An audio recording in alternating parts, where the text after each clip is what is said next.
it started adding this like thinking mode, whereas before it would just immediately start typing, but now it like sometimes it'll pause for a second. Can you like kind of explain that and how that ties into it as well? Yeah, so this comes from the idea of like chain of thought prompting. So because it's just a next word prediction model, let's say that you ask it a math question. You're like 4 plus 4 equals something, and it's going to predict the next word. It'll predict 8 in that case because it's really obvious and easy.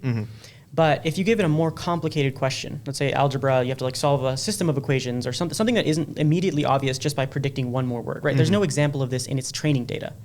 If there's no example of it in the training data, the error rate will go up a lot because it's just going to predict something plausible in response to your question instead of it can't really think through what's happening in your question and then respond to it. It has no internal like math circuit, right? There's nothing in there that is like processing numbers as numbers. It only thinks of things basically in a stream of text.